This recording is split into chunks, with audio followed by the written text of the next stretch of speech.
નામ મનોજભાઈ છગનભાઈ બાંભણિયા છે। હું વોર્ડ નંબર 8માંથી અત્યારે જે નગરપાલિકા ઇલેક્શન થયું એમાં હું ચૂંટાઈને આવ્યો છું અને આજ રોજ હું અને મારી ટીમ સાથે પણ સવારના પણ બધું નિરીક્ષણ કરવા માટે આવ્યો હતો, કારણ કે અમારે ત્યાં અત્યારે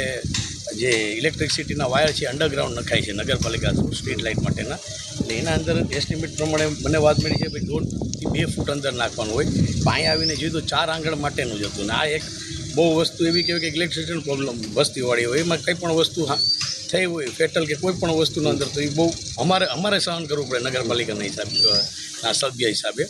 જો કે બીજા કામો હાલે છે, પાછળ જે ભૂગર્ભ ગટરનું કામ હાલે છે એનું અમે નિરીક્ષણ કર્યું, પણ આના અંદર તમે આમ ગણો તો ગેરરીતિ કહો તો ગેરરીતિ થાય છે, ભ્રષ્ટાચાર કહો તો ભ્રષ્ટાચાર થાય છે,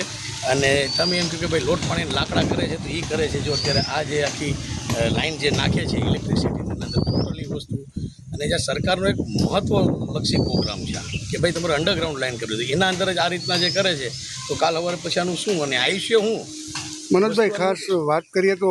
આ જેને કામ અપાયું છે નગરપાલિકા દ્વારા, એમની જોડે તમારી કંઈ ચર્ચા થઈ? ચર્ચા એટલે હું 2 વાર આવ્યો છે, પણ છતાંય મને કોઈ સુપરવાઇઝર નથી મળ્યા કે કોઈ આના માટે નગરપાલિકા નહીં, જો કે અમારા સુપરવાઇઝર એ પણ નથી મળ્યા કે ને 2 વાર ધ્યાન દોરીને ગયો હતો કે ભાઈ આ વસ્તુ છે તમે અંદર ઉતારો, હજી સુધી કોઈ વસ્તુ મારી કોઈ ધ્યાનમાં નથી લીધી, એટલે પછી મારે ન છૂટકે મારે મીડિયાને બધીને કહેવું પડે। મનોજભાઈ, આગળ શું પગલાં લેશો આપ?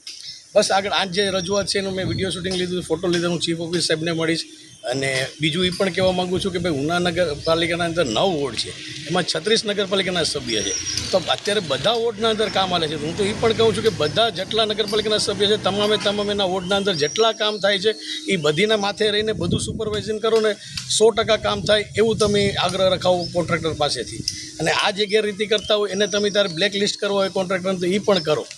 કારણ કે આ કોઈનું જે નામ નિશાન નથી કોણ કામ કરે છે એ પણ હજી કોઈને ખ્યાલ નથી।